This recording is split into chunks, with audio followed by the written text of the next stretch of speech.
sancionar o pedir una sanción solo por el hecho de no compartir un criterio interpretativo o por una discrepancia hermenéutica sobre el sentido y el alcance de un artículo constitucional o de un artículo de una ley. Hola amigos, sean bienvenidos a su canal de Te lo voy contando. José Ávila, miembro de la Junta Nacional de Justicia, hizo su defensa en el Congreso. Sin embargo, antes mencionó que, al ser nombrado por un colaborador eficaz, tuvo que renunciar para defenderse de las acusaciones. Resalta que su renuncia la hizo para enfrentarse sin ningún cargo, siendo un ciudadano más. Discrepa con el informe final que propone inhabilitarlo hasta por 10 años. En relación al informe final de la Subcomisión de Acusaciones Constitucionales respecto a la denuncia constitucional 373, que concluye en acusar a mi persona como miembro de la Junta por infracción constitucional y una propuesta de sanción de inhabilitación por 10 años.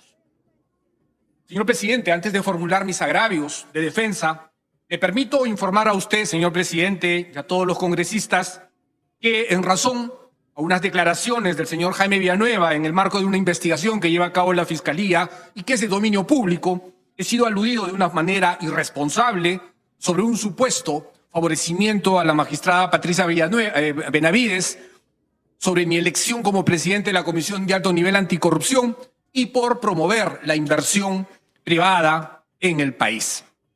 Por supuesto que rechazo categóricamente esas afirmaciones temerarias, falsas, que no solo afectan la reputación y la confianza de un organismo constitucional de la cual formé parte y que viene desarrollando un trabajo correcto, íntegro y transparente, sino que también mellan la dignidad y la trayectoria de un ciudadano que solo quiso y quiere servir a su país. Sin embargo, ante esta situación, decidí presentar mi carta de renuncia a fin de ponerme a disposición de las autoridades fiscales para esclarecer y probar esas faltas imputaciones. Siempre entendí que los funcionarios deben tener vocación de renuncia, pero de ninguna manera esta renuncia irrevocable implica un reconocimiento o aceptación de ningún tipo de responsabilidad. Espero y confío en que una investigación fiscal objetiva y respetuosa pueda demostrar con toda contundencia mi inocencia de tales afirmaciones y decidí despojarme de toda autoridad o poder para que no se cuestione posteriormente los resultados finales de la misma. Los miembros de la Junta tienen el poder de nombrar. Yo no podía ponerme a disposición de una autoridad con poder. He preferido enfrentar esta investigación con dignidad y valentía, como un ciudadano. Ya expresé a mis colegas del Pleno de la Junta y a la ciudadanía que lamentaba mucho esta situación.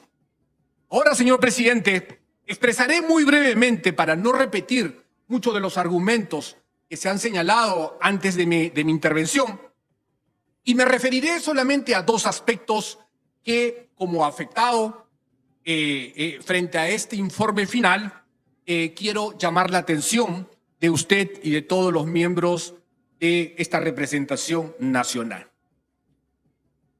Y lo haré de una manera muy breve porque confío, señor presidente, en que este espacio público no solamente es un poder del Estado, es un espacio público, sino que siempre he creído que el Congreso de la República también tiene que ser un espacio, una instancia de respeto de derechos, principios y garantías que tiene todo ciudadano, y en este caso, en mi persona, frente al informe que propone una acusación y una sanción.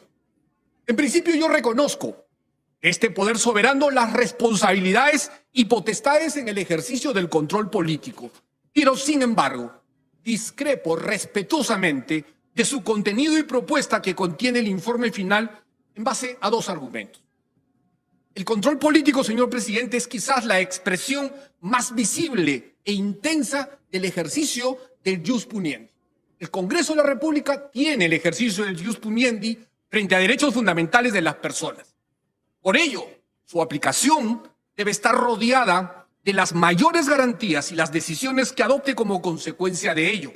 Y debe contener una motivación, una justificación cualificada, como lo ha señalado nuestro Tribunal Constitucional. Y ninguna autoridad, ningún poder está exento de esta obligación de que toda decisión, más allá de que se trate de un informe final, tenga que tener una estructura debidamente motivada y justificada.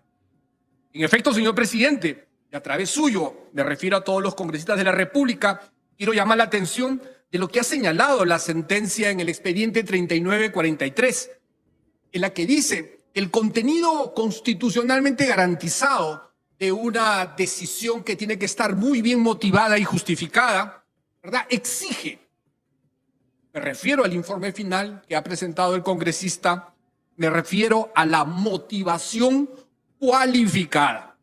Conforme lo ha dicho el Tribunal Constitucional, resulta indispensable una especial justificación para el caso de una decisión, en este caso de una propuesta, que afecta derechos fundamentales. En estos casos, la motivación de la decisión opera con un doble mandato, señor presidente, referido tanto al propio derecho a que la decisión o la propuesta del informe final esté debidamente justificado, como al derecho que está siendo objeto de restricción por parte, en este caso, de la subcomisión que hace suyo el informe. En ese sentido, señor presidente del Congreso, estimo que el citado informe no contiene las suficientes razones de hecho como de derecho para acusarme y sancionar o pedir una sanción solo por el hecho de no compartir un criterio interpretativo o por una discrepancia hermenéutica sobre el sentido y el alcance de un artículo constitucional o de un artículo de una ley. La propia conclusión del informe final revela precisamente un debate, una discusión sobre un problema interpretativo. Y en la oralización que ha hecho el congresista, quien yo respeto, pero yo discrepo, da muestras de que hay un problema de interpretación. Estimo entonces que hay otras vías que podían usarse para poder aclarar, precisar si el criterio de edad es un baremo de permanencia o de acceso. Una discrepancia interpretativa, señor presidente, y a través suyo a los señores congresistas, en mi concepto, no es una razón suficiente para sostener una acusación y menos aún proponer una sanción de tanta relevancia e impacto, no solo en lo institucional, sino también un impacto en los derechos fundamentales. Señor presidente, el derecho no es otra cosa que una práctica social. Todos leemos, todos entendemos, todos interpretamos a diario, todas las entidades, todos los poderes. Damos sentido a las normas, pero finalmente quien cierra esos criterios legítimos de interpretación de las normas es evidentemente la jurisdicción ordinaria o el Tribunal Constitucional en su calidad de supremo intérprete de la Constitución y el propio Congreso de la República con ese poder soberano que tiene a través de la función legislativa. Pero en este caso, señor presidente, lo que propone el informe final es sancionar con una inhabilitación por 10 años. Es una muerte civil, ¿verdad?, a una persona solamente por discrepar jurídicamente sobre el sentido de las normas. Estimo muy respetuosamente que el informe final deja un precedente muy peligroso al poder y a todas aquellas entidades que tienen función jurisdiccional, que tienen esa capacidad de declarar el derecho. Y un congreso como este, yo creo que más bien su papel importante es ayudar a consolidar y a legitimar a las instituciones y no a dinamitarlas o a destruirlas con un informe, con una argumentación que, como repito, la respeto, pero discrepo sobre sus razones. Ahora, lo que plantea el informe pues es un precedente ventana muy peligroso que abre pues la posibilidad de tener aquí sentado probablemente a jueces de la Corte Suprema, del Tribunal Constitucional o del Jurado de Elecciones que tienen esa capacidad de declarar el derecho y que pueden ser acusados por interpretar la Constitución y las leyes. El informe propone, señor presidente, acusarme e inhabilitarme por 10 años por haber expresado mi conformidad en una resolución emitida por la Junta Nacional en el marco de su autonomía y de su capacidad regulatoria, que solo interpretó un artículo de la Constitución para precisar que los 75 años era un baremo de criterio de edad para el acceso y no para la permanencia en el puesto.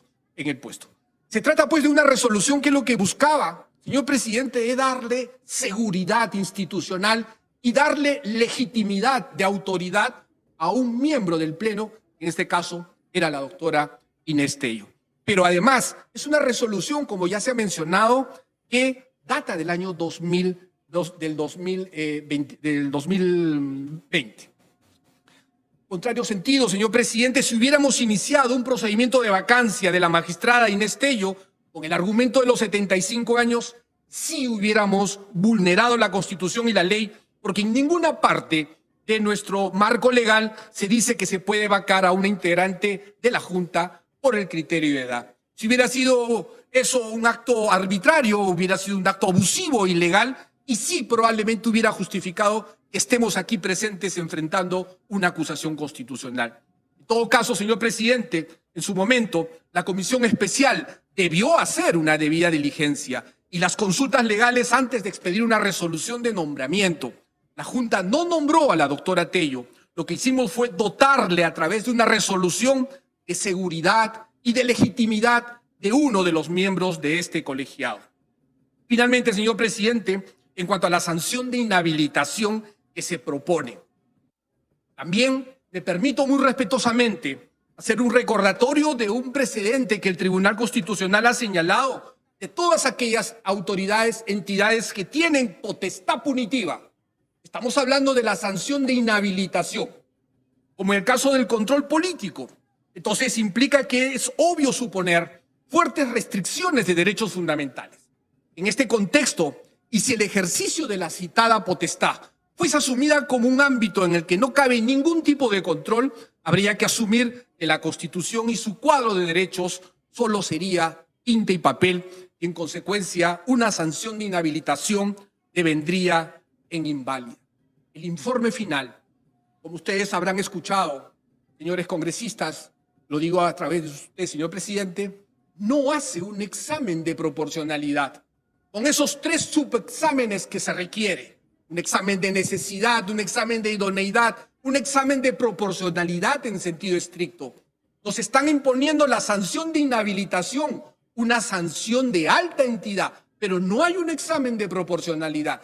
En ninguna parte del informe existe este examen, ni siquiera un mínimo esfuerzo de tratar de aplicar el ejercicio de proporcionalidad cuando se propone una sanción de alta entidad.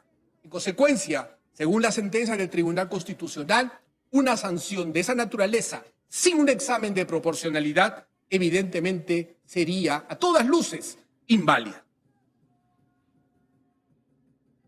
Finalmente, señor presidente, no voy a agotar el tiempo que usted tan amablemente me ha concedido, porque me adhiero a los argumentos que ha señalado el doctor Samuel Abad, pero sí confío en que en esta sede parlamentaria hay un importante número de congresistas que confiaremos en la prudencia, confiaremos en sus conocimientos, en los impactos, en las decisiones, ¿verdad?, que implica una inhabilitación, pero no de sus miembros, es una inhabilitación de toda una institución dentro de la estructura del Estado. Yo tengo la seguridad y tengo la confianza, señor presidente, que en el debate que se va a generar va a primar la prudencia, va a primar la mesura y va a primar el sentido de responsabilidad. Le agradezco, señor presidente, por la concesión del tiempo para hacer mi informe y también permito, a través suyo, un saludo a todos los congresistas presentes. Muchas gracias.